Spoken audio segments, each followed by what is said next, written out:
Hey, welcome everybody to another Sales Hacker webinar. I'm psyched, guys. This is our first webinar of 2020. We're going to start the New Year's right now. We're recording the live version on January 2nd. So happy New Year, guys and gals. If you're watching the recording later on, I hope your 2020 is going great. What we're going to try to do today is just get the new year off to a really solid start for everybody. So I'm sure like some of you, or maybe all of you, have set some kind of personal resolution or a goal for your team or your business or yourself that you're going to like improve the efficiency of your sales process. Or maybe you're just going to understand your pipeline better, like dig out some new insights about how deals flow from open to close.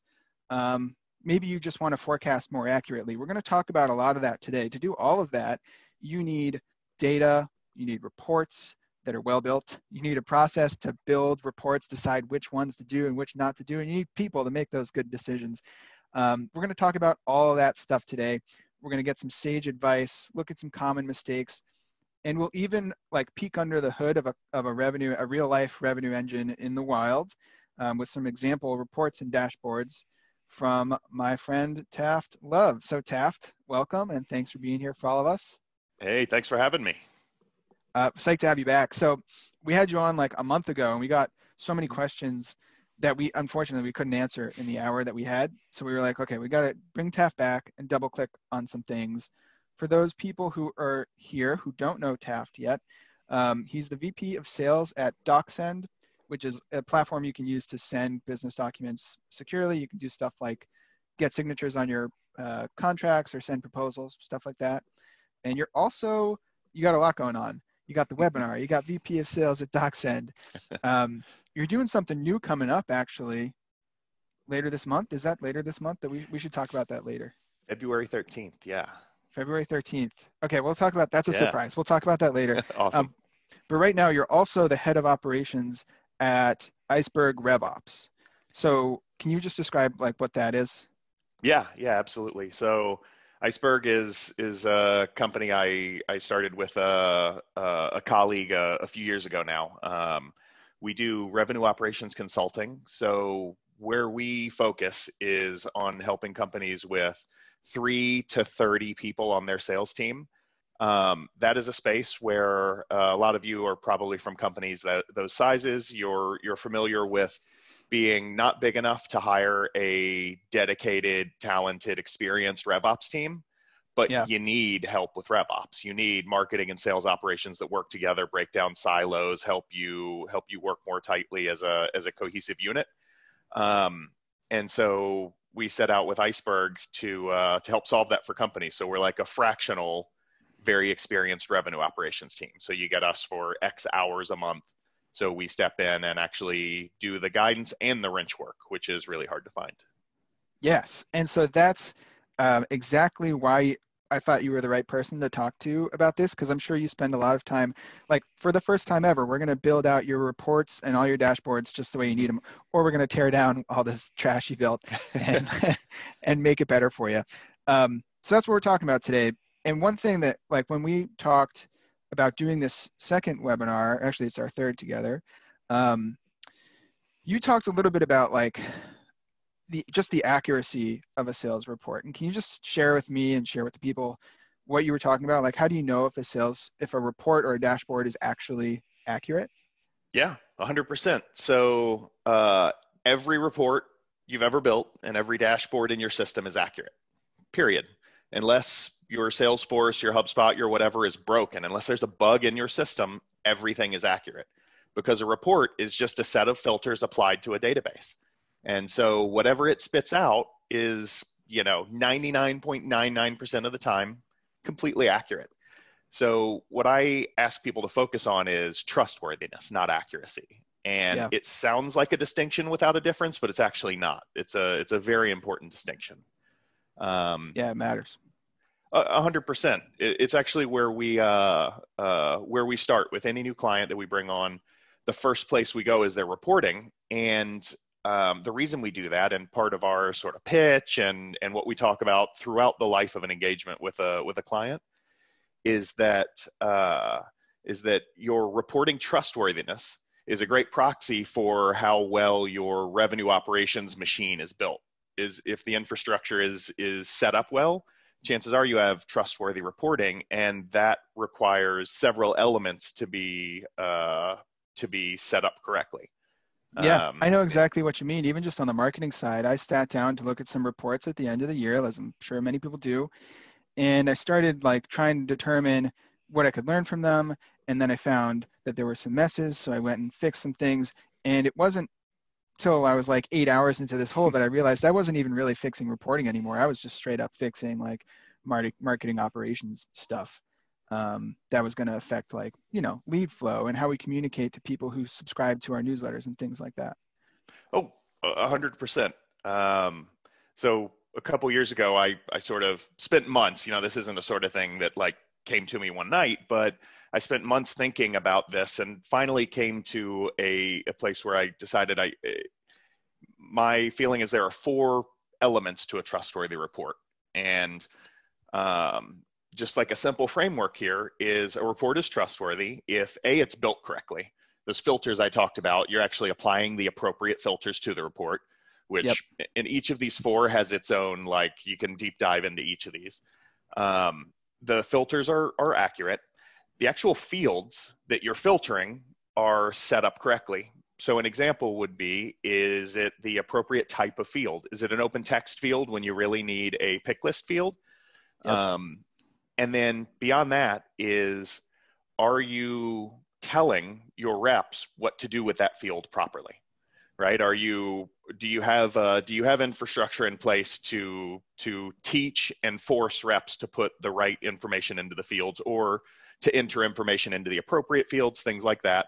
How many of you have run a report that where you wanted to know, I don't know, how much revenue did we get in our territories last year? And then you look and you see a third of your accounts don't have the state filled in, and you realize, Yeah. we should have been forcing that.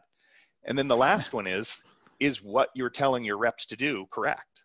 Do you have documentation and training, and essentially, are you enabling your reps properly to actually get to the end result, which is a trustworthy report? And if any one of those is broken, at best, your report is directionally accurate.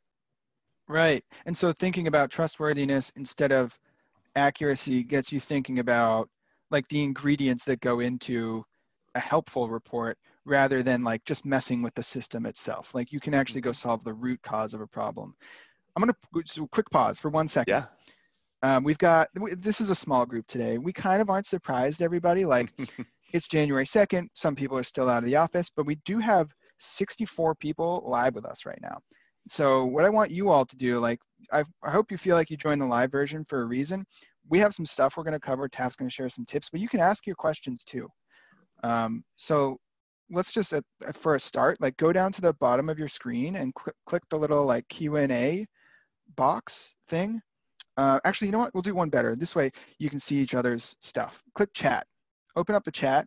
Make sure that little blue thing says all panelists and attendees. That way you all can see the questions each of you are asking. Hey, Joe. Joe Latchaw, everybody. Thanks for joining, Joe. Make sure you set your visibility to all panelists and attendees so the other guests can see you guys. Dara Crawford's here from Crowfoot. Sorry, Dara. From Chicago. Chris. Hey, Chris. All right, so you guys can talk to each other. Get your questions in. I'll try to make sure we get answers for you. Okay, so we were talking about like the philosophy on reporting, trustworthiness over accuracy. Talked about a couple of the common mistakes, Taf. Can we double click on something though? Because one of the things you said was like, what if we want a report of revenue in all of our territories? That sounds doable, but there are some things people ask for that like aren't doable, right? Yeah, that's right. That's another thing that we run into often, and a lot of teams struggle with without understanding why they can't get it right. You have to have an operations program where somebody has a clear understanding of what your reporting can do. A simple example that I get constantly, and that is surprising to people that Salesforce can't do it out of the box, is something like, and it's always what's called cross-object reporting. So for those who don't know, an object in Salesforce is one of the databases, one of the tables. So leads are an object, contacts are an object. Cross-object reporting is actually difficult. and you can click on an account and you can see which contacts are associated with that account. You have a thing called a related list, and most people have Salesforce, so I'm thinking Salesforce here. But cross-object reporting is difficult in most CRMs. And so one of the things that people will ask for is, for example, how many times, I want to see how many times my reps have logged an activity against this company, right? Or this set of companies, like the West Coast territory rep. On average, how many times have they sent an email to their companies in the West Coast? And that's actually really hard to answer. It's impossible to answer right out of the box. So so that is an important thing to start with, is like, what are you able to report on and what are you not? And when does it make sense to layer in a third-party app or a data warehouse or something that helps you get deeper insights? And equally important is, do you actually need those things? Yeah. Which goes along with a question, actually. We already got this question. And this is like, again, like on a philosophical level, but I think it's a good point to bring up. Hashim Ali asked, what's better, simplicity or details? Yes. I don't know. That's not the place to start. So that's like saying what's better, vanilla or chocolate. Well, it depends on a few factors. First of all is like, which do you want? So it's a good question, but the place I would start is not trying to like strike that balance. What I would start with is, hey, what questions in plain English do I need to be able to answer to run my business correctly? That is where all reporting discussion should start. So we'll ask that. We'll tell people, and often our clients who are experienced salespeople with some operations exposure will say, hey, I need this report with these filters, and we always say like, wait. Ask me in plain English what you want to know. And they'll say, oh, okay. How many times last year did we lose an opportunity in this industry? Great. Now we can build a report or decide if a report is the appropriate way to answer that question. So Hashim, I would start with making a list of questions. What is the shortest possible list of questions? If you had answers to, you can run your business effectively. Start there. And that will actually define the level of simplicity or detail you need. And if you can answer all those while building fairly simple reports, which a lot of companies can, reporting, there are so many tools out there. Many of them I actually like and use for specific reasons. There's so many tools out there telling you need a lot of insights that I actually don't necessarily think everyone needs. So start with that list. And once you have that list, then you can decide, like, can Salesforce do this out of the box? Is simple the right approach here? And sometimes it is, sometimes it's not. Yeah, and so we do, Hashim says, thanks. You got it. That's a great question, Hashim. And we do actually have some examples later on that, not to prescribe anything, but like, if you were just going to try to set up like a first go at this without putting a whole lot of thought into it, I think you have an example to show of what that could look like, right? So I do. Let me, actually, I'm going to send you guys, and we can send to the people out there, a list of like, this is our table stakes reporting. So I can send you guys, if I'm putting you on the spot here, Colin, but right. I'll send you our kind of tear sheet that will show you how we think about this and give you a starting point. These are things we think most companies need. And what we do is we take this sheet, and it's like a Chinese menu of reporting. And it says, hey, for outbound sales development, do you do that? Yes. Okay, here are a few things we think you should have. Do you have inbound leads? Here are some things we think you should be tracking. Is follow-up time important to you? Great, here are a few things. So a good place to start is probably with this sheet.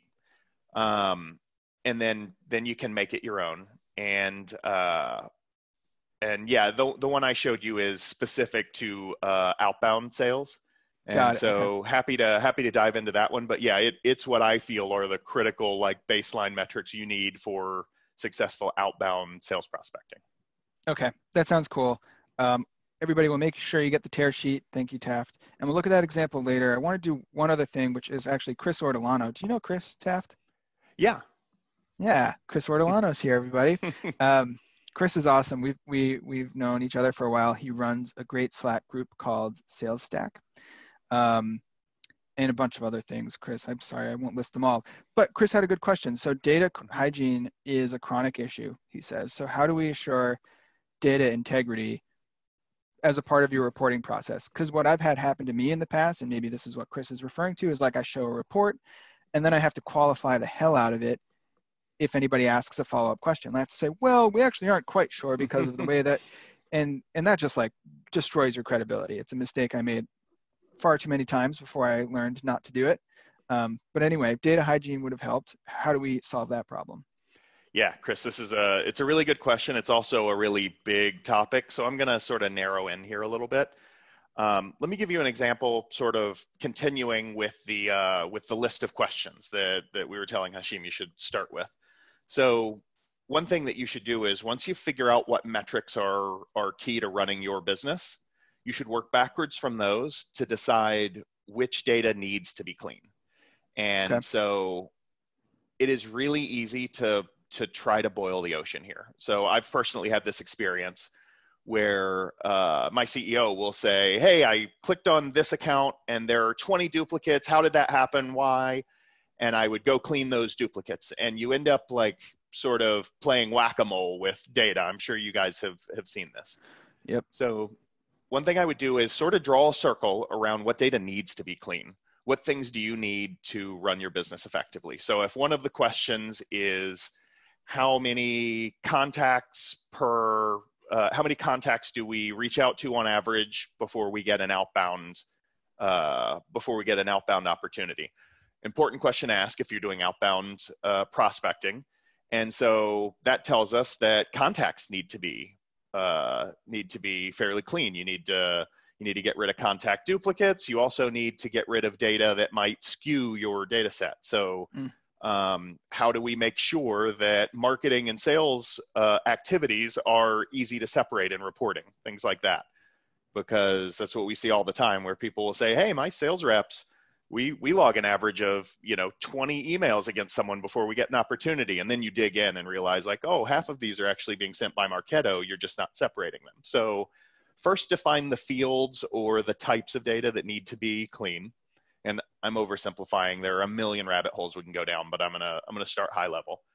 Second is choose what part of your data needs to be clean. That's another problem, is a lot of companies have 600,000 leads in their system. So like cleaning leads needs to start more narrow. So if you're doing outbound prospecting, you should come up with SLAs around what fields you need to be filled, what fields you need to be clean, what records you need to not have duplicates or not have some issue with the data on, and sort of create an SLA and say at any given time, this subset of our data should be clean, and here is exactly how we define clean. And so that requires you to have some almost philosophical discussions internally before you can even, because if you don't define clean, you're never going to have clean data. And Right. the like, I sort of know what clean means is not good enough. You need an SLA, you need a list. So an example here is, what is a duplicate? Well, if you sell to franchises, that answer is very different than if you sell to headquarters, right?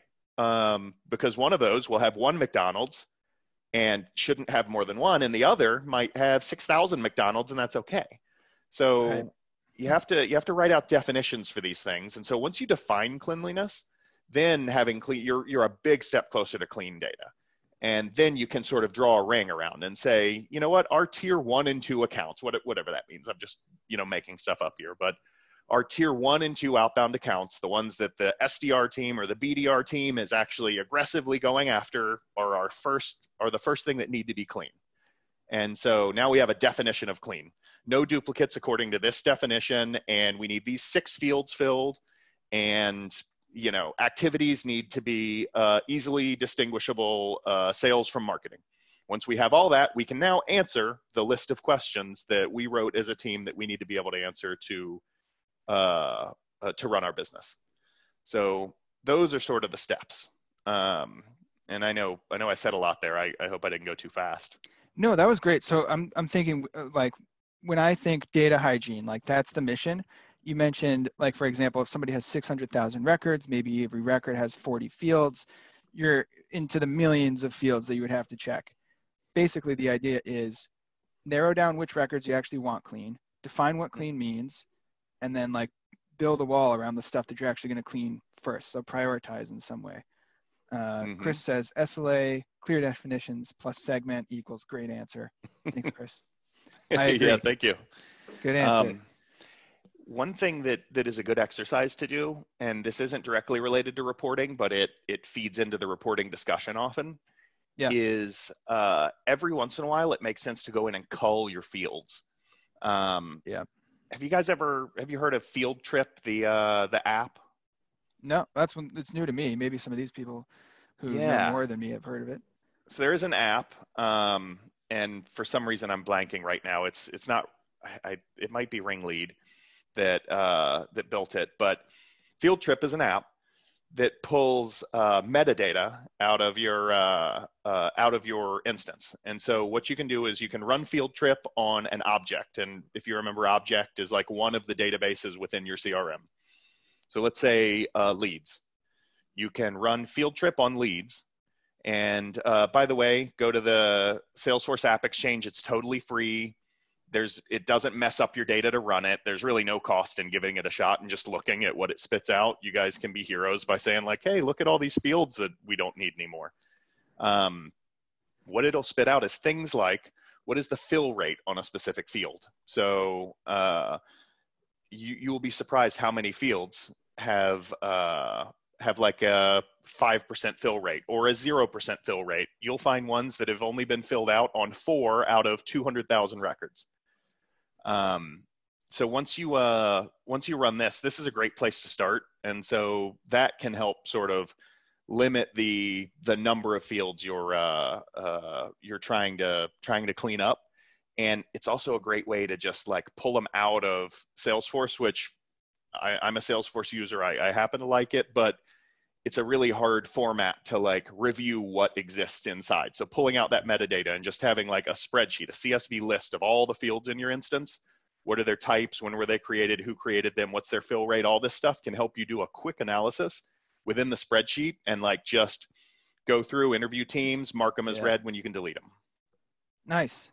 I think you've got a couple people who are going to dive right into, what is it, Field Trip? I'm going to write it down. Field Trip. And for anybody who needs it. A couple people are going to dive into that. Okay, so we've talked about like, you know what, one thing we haven't talked about yet? What's that? Kind of talked about it a little bit maybe, but like, what's the process around creating reports? Like, we've got some clean data now. We've talked about hygiene. How do people create reports most of the time? And I know like in my life, we still sometimes just go in and like, if I need something, I'll go create a report without even checking if it already exists. I may have already created it myself before. How do you fix that? So 2 answers for you here. First is, it is great when sales reps and non-ops people know enough to build a report to answer a question. So that's great. You should continue doing that, but there should also be a centralized, centrally owned set of reports and dashboards that are canonical reporting. I use that term a lot. I don't know if I made it up or stole it from somebody, but like, think about canonical reporting. Every company should have this, and this is a place where all reports and dashboards are owned by one person or group, and it is your single source of truth for that list of questions that hopefully, in an ideal world, your executive team has made their list, and then from that list waterfalls the lists of other teams. And by that I mean, if you add up the pipeline numbers in the sales and CS dashboards, you end up with the pipeline number in the executive dashboard, right? They all foot. And so it's really hard to do that without a central source. And if you have a single owner, you get rid of a lot of the bad one-off building, which is, how many of you have been in a meeting with your VP of sales, or the CEO is there? Even better, CEO walks in and says, hey, feels like I haven't seen as many lead alerts coming across on email. How many leads did we get last month? And the VP of sales says, hold on, we got 431, and marketing says, no, don't sell us short. We had 512. Uh-oh. Well, what do you do here, right? And then it becomes an argument, and then you have two laptops next to each other. Have you guys done that game where you're like, what's the first filter? What's the second filter? Yep. And then you figure out like, oh, I see. Yeah, you consider this a lead, but we don't consider it a lead. And so having a single owner to like do that exercise can save you just countless hours of this back and forth, comparing one-off reports, rebuilding one-off reports. And one-off reports are great for weird questions. Like, hey, I noticed there were a bunch of leads that came in from St. Louis last month. I wonder what that's about. Let's look at them. That's a great time to build a one-off report. You should never build a one-off report for like, how much pipeline do we have right now? You should never do that, right? What are our 10 biggest deals? That should live somewhere already. And so what I like to do is organize them by meeting. And so this is something I haven't seen in a lot of places, but if you notice, dashboards are generally used for meetings. And you forget, like, meeting with your board is still a meeting, right? And so you should have a board level dashboard that spits out. You can fit up to 20 elements in a Salesforce dashboard. That's true in Lightning. I think it's true in Classic also, but you can fit 20 elements in. So, in an ideal world, you have one dashboard for your board meeting, and one or two for the sales team, one or two for the marketing team, and each should align with a meeting. So for sales, what I like to build is a sales and marketing sync dashboard, which is like how much new pipeline did we get, what happened to that pipeline, and then you pick a time horizon that works for both teams. So if you meet monthly, you should probably have everything filtered on the last month. And then you probably want a pipeline review dashboard. I like to have a clean your room or an exceptions dashboard, which, this dashboard will create meetings. And so that's how I like to build these out and think through dashboards, and reports should come from the dashboards, right? Every dashboard should tell a story, and every dashboard should have elements that sort of speak to the same theme. So if it's your sales and marketing sync, you probably want to, it doesn't need to be a funnel visual, but you need to have data to quickly grok what's happening in our funnel. How many new leads came in? What happened to them? What was the response time on those leads for SDRs? How many set meetings? How many of those meetings turned into opportunities? How many of those opportunities over the last month have moved into pipeline? What's that pipeline worth? Things like that. So it should tell a story. Got it. Love it. So it's almost like a second level. You can ask here are the, 10 questions that I must have answers to operate my business.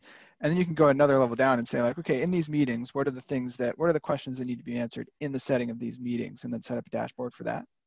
Yeah. And it'll never work out exactly like this, but sure. Theoretically, your list of questions, which is going to be big, and you should try to make it as small as you can. That's another problem everybody has, and people ask questions that, if the answer to this question can't impact your behavior, stop asking it, right? Let's focus on things that are actionable. So what is the smallest list of actionable information or metrics that your team can run on?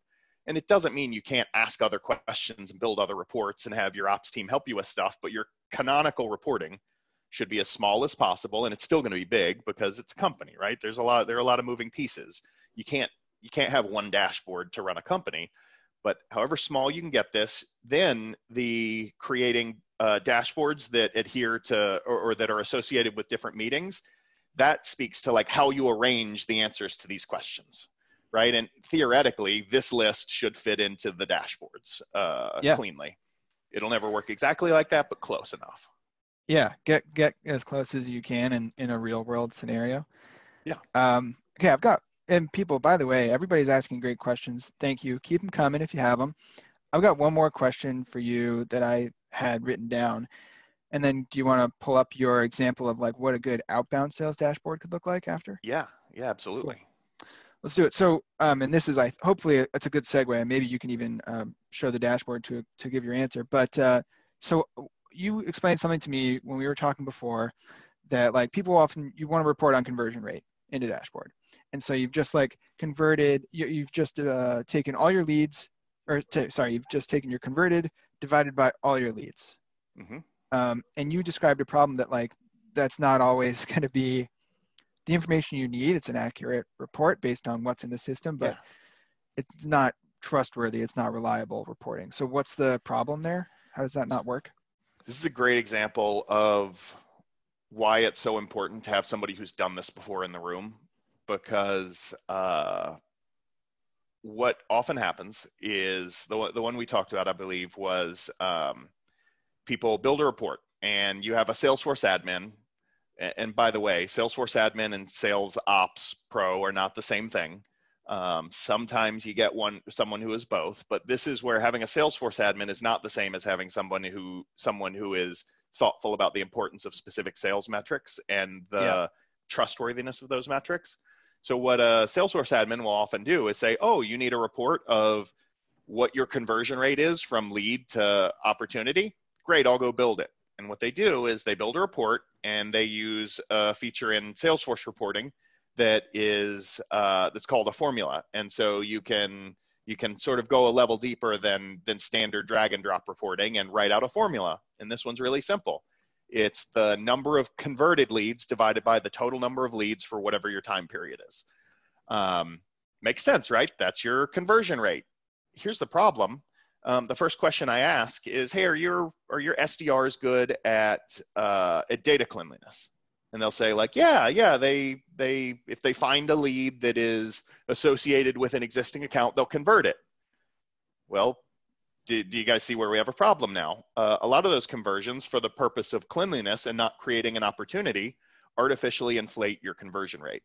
And so you have, let's say if for every one opportunity you create, you have a great SDR who does exactly what they're supposed to do in recognizing, hey, this lead belongs to a client company. We should go ahead and manually convert it to make sure it doesn't sit in leads.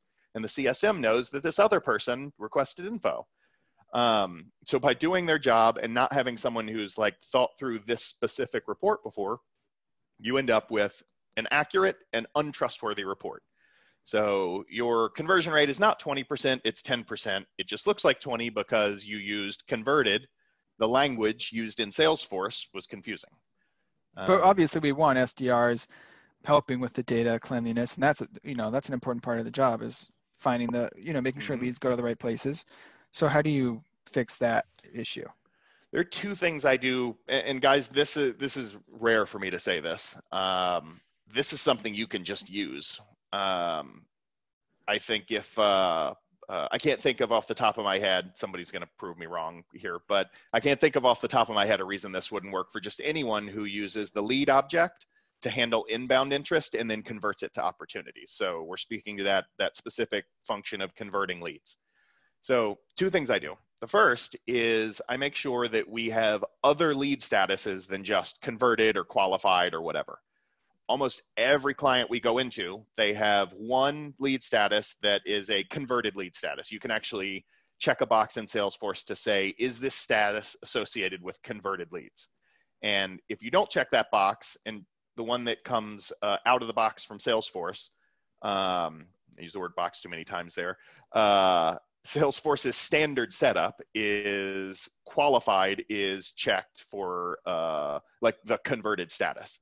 Therefore, if you convert a lead, it goes into qualified. And so what I see often is there's only one status to denote conversion. And so what I'll say is, hey, create a second one. Make one that's qualified or opportunity created or whatever you want to call it. Make another that is not a meeting or something like that is an easy way to filter for like, hey, these are the ones that weren't actually new opportunities. They shouldn't factor into the qualification or the conversion rate. So it's an easy way to just filter out the ones that shouldn't be part of this equation. The second thing I do, which I think I'm sort of combining topics we talked about here, Colin, but I think this is hopefully an okay segue.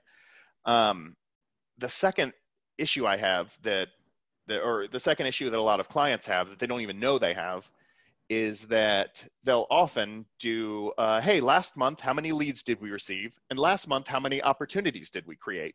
hey, there's our conversion rate. Now we've solved the problem because we're, manually grabbing those two numbers. But there's also a problem with that because not all December opportunities were created from December leads. Oh, So right. yeah, so some of your late November leads might have become December opportunities. So again, you have skewed data. You don't know it, it's accurate, but it's not trustworthy. So if you got 100 leads and 10 opportunities that were created in the same month, you might not actually have a 10% conversion rate. You could have a 6% or a 12%, who knows? And so another thing I like to do, again, something you guys can all just like go do, is on the lead object. I like to create a field that pulls in just the date from created date. And so have your sales ops person, have your admin, whatever, just create a field that is, name it something so it's very clear that this can be ignored until the lead is converted. And I map the value, which is just the date, the created date, the value of that field to a field in the opportunity upon conversion that is lead created date. And so this does two things for you. The first is it saves you having to saves you wondering down the line, and we're talking about reporting. So all of these things you can like research on a one-off basis, but reporting is built to help you not have to do that. So right. Figure out in aggregate really quickly how many of our opportunities came from leads.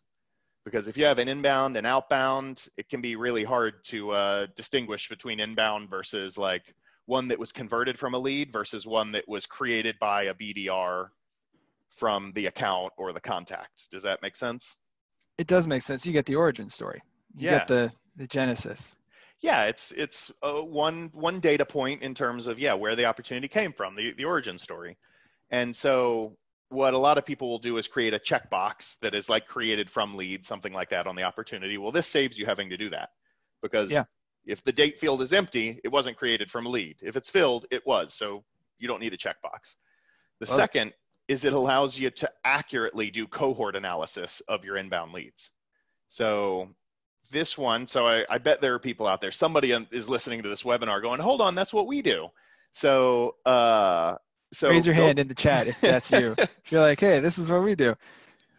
Then you can actually report on the same, you can do a cohort analysis reporting on the same date field, because now you have an accurate conversion rate, and you can say, of the leads created in November, how many opportunities were created, again, from the lead created date field, and suddenly you have an accurate conversion rate, one that you or oh my God, I said accurate, a trustworthy conversion rate, one that you can trust.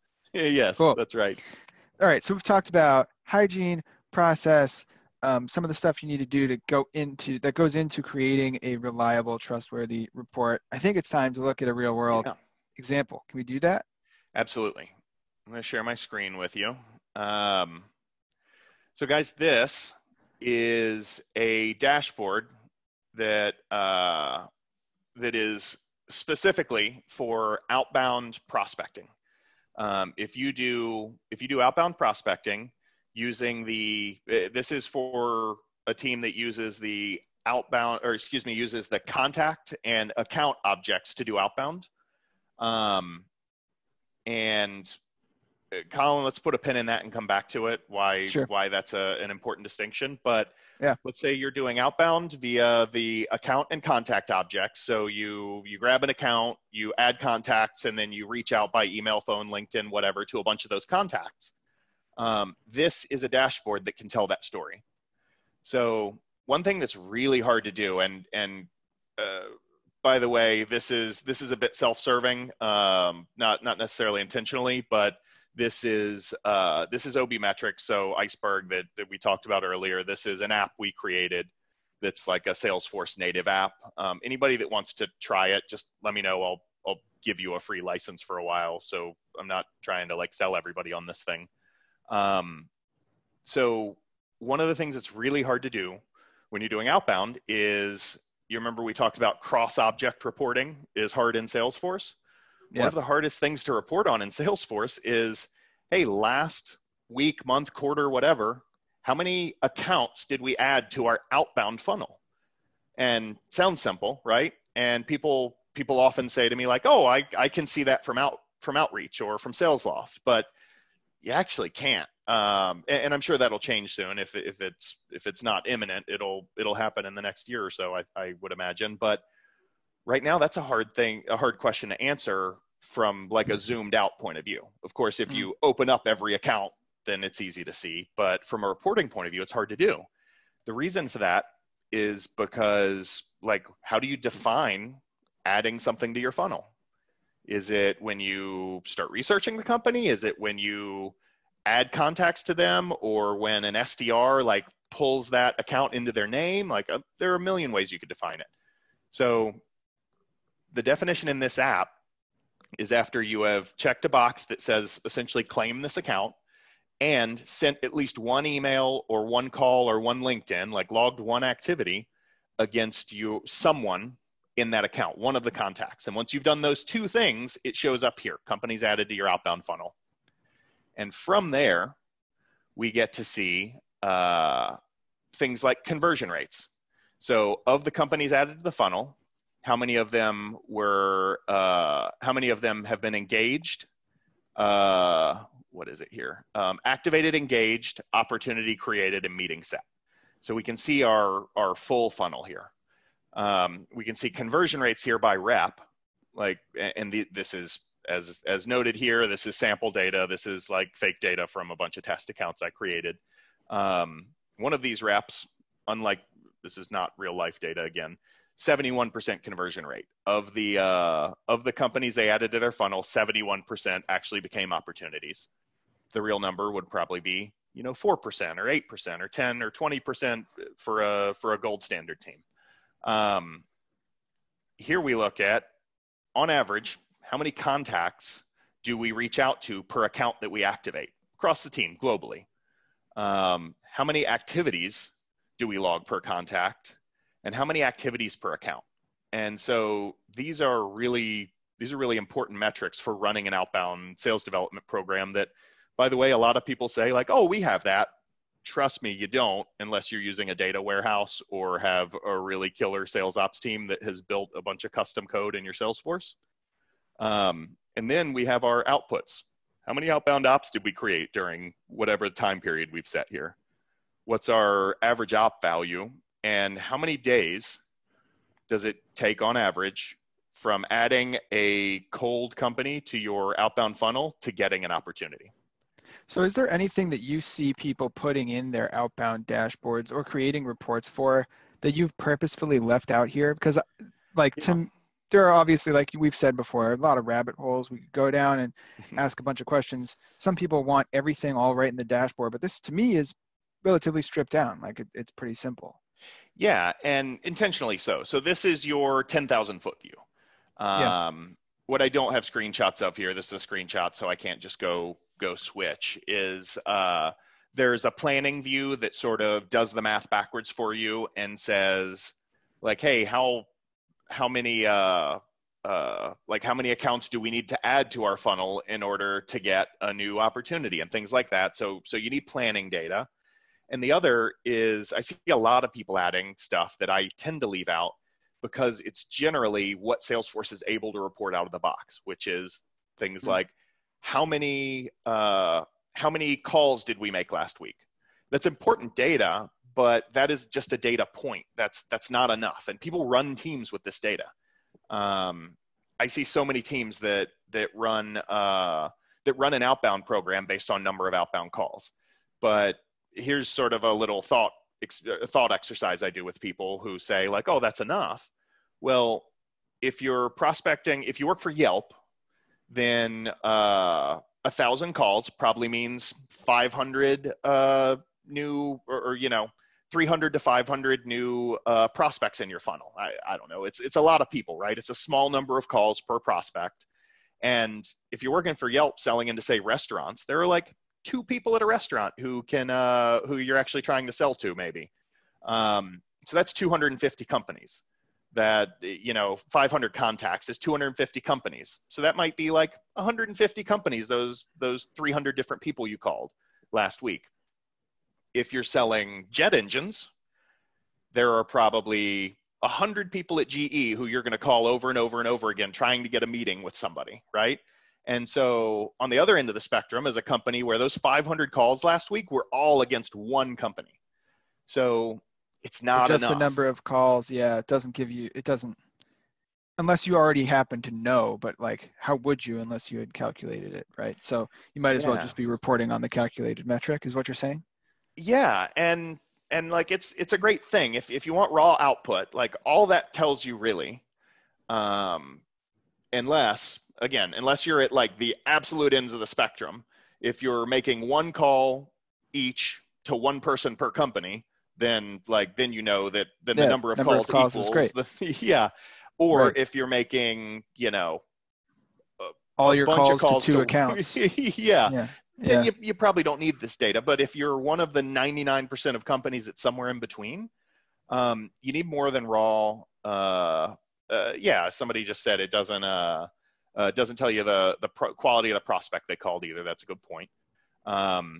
And so you need more in there. And what I like to understand is at a high level, like what types of effort lead to outcomes. And this, people then want to take a step further, which no reporting is going to be good at telling you, without millions of data points like the big stuff Outreach is doing with testing hundreds of thousands or millions of emails. Outside of that, you're not going to get the quantitative data or the qualitative data that people want, which is like, what's the most effective touch point? Well, unless you stop doing all other touch points and do like a true science experiment, you're never going to know. So I would focus on the things that reporting can tell you, which are like, on average, how many touch points does it take to get an opportunity? On average, what's the drop-off rate? Once we get to 20 touch points, what are the chances of us actually getting an opportunity? Like figuring out the more directional data that can help you sort of narrow in on a better strategy is the stuff I like to push people toward. And also things like efficiency. If your efficiency matters, especially in smaller markets, but if you're selling to the 2,000 potential accounts out there, burning them is costly, right? Burning one means you got to wait 6 to 12 months in some cases to reach out to them again. And so you need to know how effective each rep is. So that's where things like conversion rates come in, and those are actually hard to build in Salesforce by themselves, but you don't have to have my app to do that, by the way. All of this, your ops team, like if your ops team wants to build it themselves, have them reach out. I'll like tell them how I built the app. It's not, the goal here isn't to tell you need it. The goal is to tell you, like, think up a level, especially if you're doing outbound prospecting. It is the weakest operationally, it's the weakest place in most companies. It's where I find people working with the least valuable data and putting so much faith in it. And so that's where people should focus in my opinion, zooming out. Gotcha. All right, so we've talked about a bunch of the mistakes, gave a couple of your tips. I'm trying to think, I don't know if there was anything we haven't covered. I know some people might still have questions, so guys, if you do throw them out there. Taft, what did we leave out? Oh man. God, that's a great question. Yeah, we've covered all the stuff in the notes. So here's a question. So Chris Ortolano asked about data hygiene earlier. Yeah. What we didn't talk about there actually was like reps entering wrong stuff or using fields incorrectly. You kind of touched on it, like make sure you teach reps how to do it right, but like how do you do that? And what are some of the common mistakes you see there? So there's something I like to do. And another thing I'm just happy to share is I have this spreadsheet that we sit down with every client and go over. And it is a sales process spreadsheet. And this doesn't solve all these problems, but it's one sort of tactical way to get better about what data you're entering. Mm-hmm. And it's really simple. It has and you don't even really need my template. Like anybody who's used a spreadsheet before can build this. your sales stages, and for each stage, you have in columns, and each in the rows are things like what should happen in this stage, what fields are required to enter it, what fields are required to exit, things like that. So you can start to sort of map out what data should enter your system when, and your sales ops or your Salesforce admin can work with you to actually build enforcement within your CRM where appropriate. Sometimes it doesn't make sense to make things required. Other times it does. You need have a pro internally work with you to answer these questions. But it's a great way to think through. It's a great way to think through what data should be entered when, where, why, and what gaps might exist. And then the next level down is how do we mold our infrastructure to support this? For example, is a validation rule the right answer? You cannot exit stage 5 until you have number of users in the opportunity.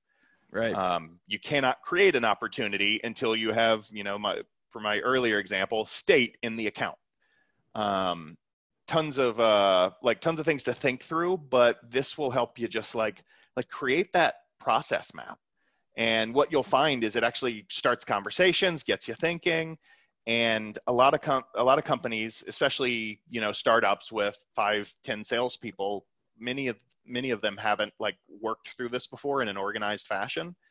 And have a meeting. I promise you, one meeting will turn into 2, will turn into 3 if you haven't done this before, because it'll lead to more questions about what data you actually need, what don't you need, when should it be required, things like that.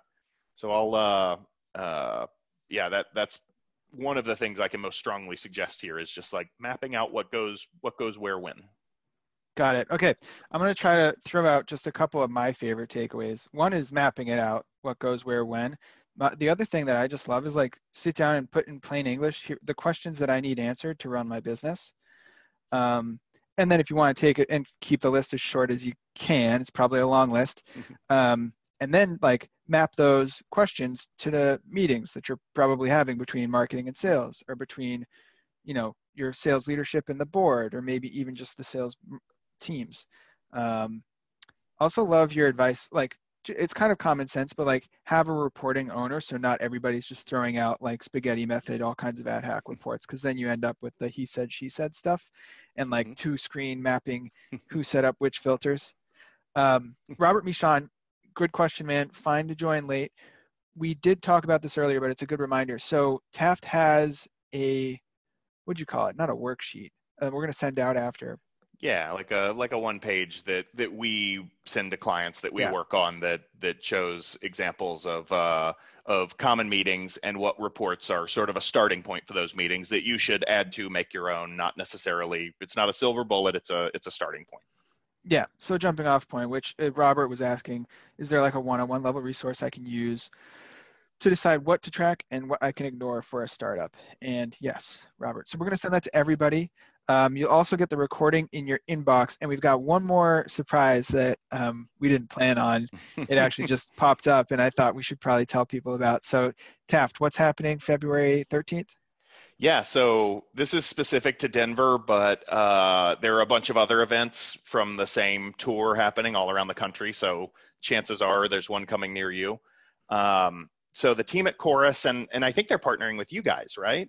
So Scott Barker's going, more as an outreach team member than as a Sales Hacker team member for this tour. And I think Josh Braun's going to be there too. Mm-hmm. He's going to be there, Beck Holland from Chorus, and they're inviting speakers along the way. I know they're hitting San Francisco, New York, Seattle, Denver, I would imagine Austin, and a few others. They're spending a couple months like touring like a band, doing and stop me if I'm wrong here, but I believe this is a free event where you can show up, you can learn whatever is being taught at your particular place. And my understanding is this is not a big product pitch. This isn't this isn't trying to sell you anything. This is just trying to add value and get in front of more people. I think they set out they're actually touring like a band. They got a van and they're going road tripping around the whole country. They're not flying, not even coach, driving in a van together. I think they're bringing somebody to record it on video, at least for some of it, so we can see a little bit of the behind the scenes road trip antics. They're going to stop in all kinds of cities.